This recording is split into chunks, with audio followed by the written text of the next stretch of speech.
4-H Live online learning. I'm Andrew Potter. I'm a sport fishing project leader for Missouri 4-H. And today we're going to go over just some of the basics of sport fishing and what you can do even during the quarantine time of COVID-19 to get out there and start fishing. I know when I was younger and I was starting to fish, my grandparents or my uncle or somebody in my family would prepare my line for me. And essentially, I'd just be there to have fun and hold the line and maybe catch a few. But with these few tips, I want to be able to teach you how to bait your own line, prepare your own line, and learn how to cast and reel in. So even if you are going by yourself or with others, you can do it all by yourself. So first we're going to go over the basics of the rod and reel so you know what you're talking about when you start out. This here is a rod and reel. It's called an open face or spinning reel because when this mechanism moves to reel in the wire back, it's going to continue to spin. I know there's some other reels out there that are closed face and have a button on them, but this is just my personal preference. So when you continue to fish and the more you go out, you're going to find that you have preferences of bait, preferences of rod and reel, and this is just my own. There's neither a benefit or disadvantage to either one. It's all based on the situation and your comfortability with it. So first is, like I said, the reel. We have the handle here that will then reel in the line as it comes in. And this is the rod itself. We have our rod, our handle, we have the eyelets or whatever, what is guiding the line through it. And then here at the top, I haven't completely baited it, but we have a few bobbers and some weighted lines on there, and we'll go over the specifics of that later. So now that we've got kind of the basics of what the rod and reel is, we're going to go inside and I'm going to show you how to be able to bait your hook, tie some lines, and be able to start out fishing. Then we're going to come back out here and cast a little bit and a little drill that you can do all on your own outside if you have a hula hoop or if you have like some chalk and a sidewalk. It's easy to do so you can practice how far and how accurate you can begin to cast. Now, after we've discussed the rod and reel and what makes the components of our fishing pole, we now need to prepare our line to be able to start catching fish. The first and most important item that we're going to go over is how to tie a knot. Everything that you use, whether it be a certain type of bait, you're putting on a swivel, which we'll talk about, or you're attaching a hook to your line, they're all going to involve a knot. So I'm going to teach you how to tie a simple knot that it will hold everything, and as long as you tie it correctly, it should hold your line. I'm going to use this piece of yarn because, as you can see or not see, here is fishing line right here, and we're not going to be able to see that very well. So I'm going to use this line or this yarn as my line, and we're going to go over the basics of how to tie this specific knot. So if this is your fishing line and you're putting it through your hook, you're going to place it through the little notch that's here for the hook, and you're going to give yourself probably a few inches and double it over. So you want your line to come together with a few inches to give you some slack because you're going to be twisting and turning this line to be able to make a knot. So we're going to, while holding this together in our forefinger and our thumb, we're going to wrap this line, the open end, around our fishing line, and we're going to do that about 7 to 8 times. For the sake of purposes, I'm only going to do this 3, but we want to make that twist around 7 to 8 times. That's step 2. Step 3 is why we kept this open is we're going to put our line through this hole once more. So I'm going to push it through. Let's open this up a bit. And before we tighten it, so we have it through this line, we're going to go back through this hole we came. So our free end came through the original hole and is coming back through the hole we just made with going through the original hole, and we're going to tighten it. You pull on this end and hold it tight, and you push this all the way down, and it creates your knot. After you've created your knot, this will stay in place. you'll want to use something to cut your fishing line. In my tackle box, I have either these Needlenose Pliers, which have a wire cutter here, or really, it's pretty simple to just use, let me see if I can find it, nail clippers. They're really easy, they're around the house, so that you can then clip your line right here in order to do it. So if you're attaching fishing line, if you're attaching a swivel, even if you're attaching another type of bait, it all starts with a knot. So you're gonna need to know that knot and practice it. So you can use yarn on that knot, you can use your fishing line to be able to complete that knot.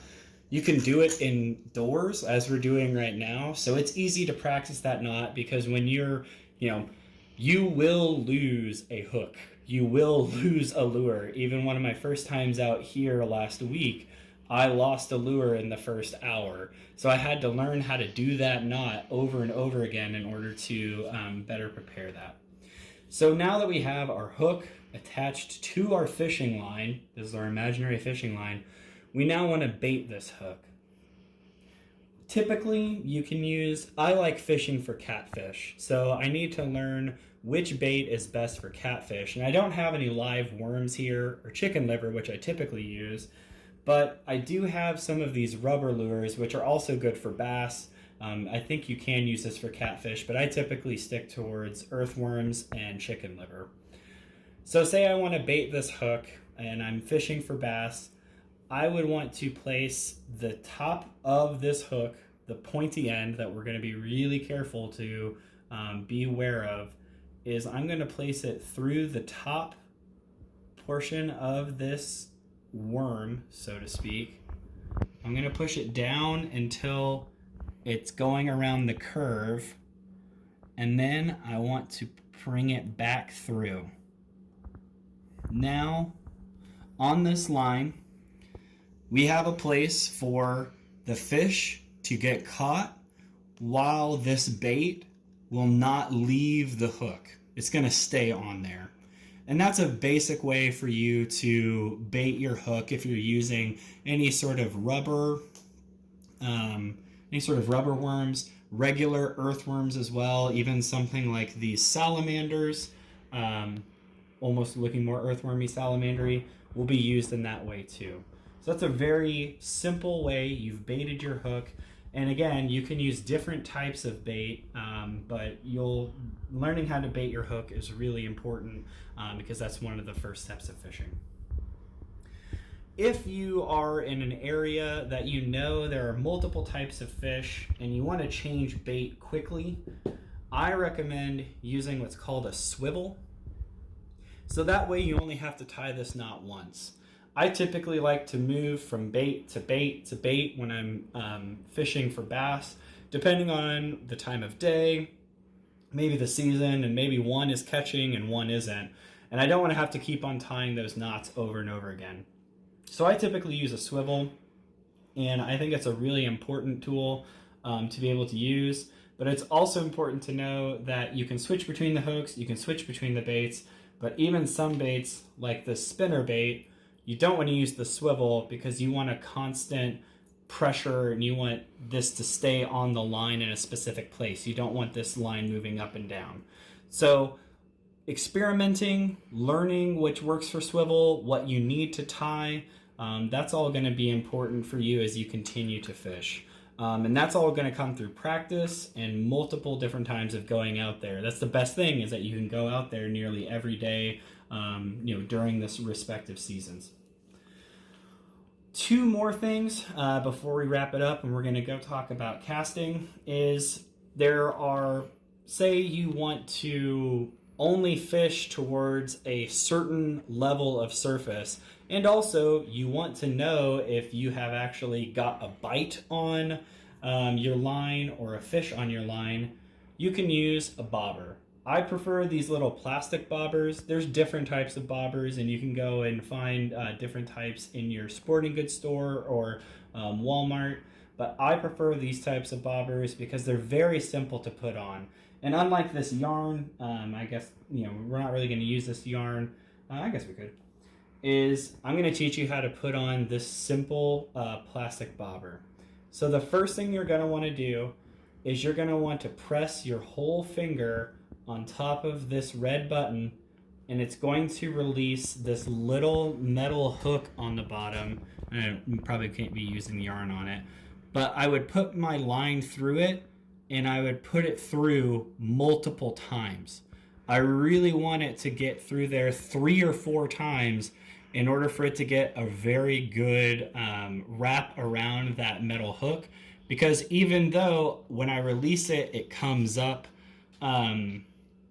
flush against the bobber, we don't want this moving up and down the line. We want to be able to place this on our line in a specific area, so maybe 2 feet away from the hook, because we know when I fish for catfish, if they're 2 feet from the surface of the water, I don't want my bait at 3 feet and I don't want my bait at 1 foot. I want it at 2 feet, so I wrap that line around multiple times so I know it'll stay there.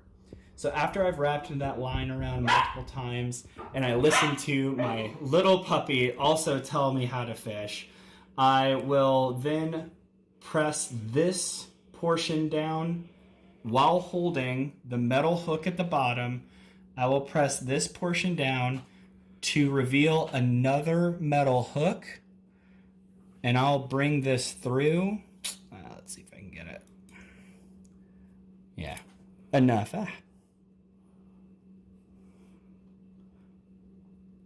Yeah. So that way it stays on there flush. Because if we just did this bottom portion, the bobber is going to sit like this, or it's going to move our line. We want the bobber to stay up and down flush, and stick in the water just like this. So we pull that line through it, and now you have your bobber set. So if you see this bobber on the water, it's going to sit like this, and once it goes down, you know you've got a fish on the line. It's great for if you don't want, you can put this pole down on the ground, you can sit and you can have a chat with your family or your friends while you're fishing, and you can just keep a hold of your line, or keep a watch of your line, while not having to absolutely hold your pole and keep on having a hold on it. The final thing I want to teach about as we prepare our line are these called split shot weights, or I call them split shot sinkers. In a similar way that if you know your fish are going to be near the top of the water and you want a bobber, there's some fish that are near the bottom of the water, but bait like this may float. You can get types of bait that float, but you still put these weights on the line so it stays near the bottom of wherever you're fishing, be it a pond, a lake, or a river.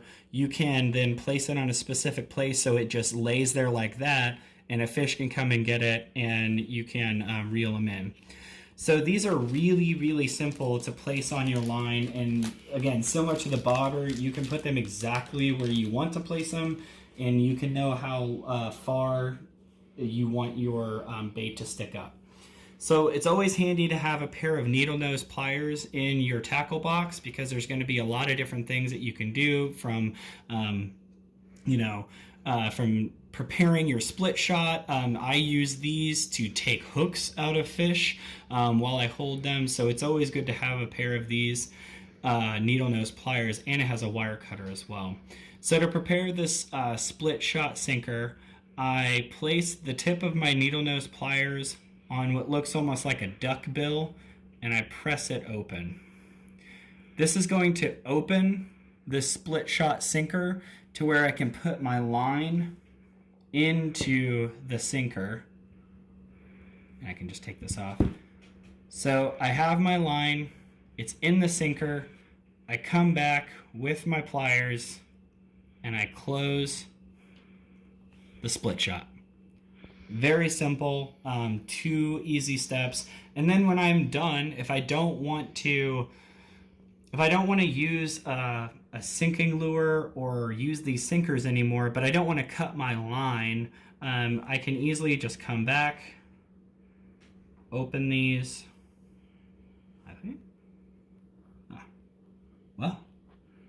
close this one a little too good. But if you get some bigger ones, they can close like that. You may just have to cut this line. But in theory, they'll open back up and you can be able to take this off, or I think you can even maybe work it to pry it off.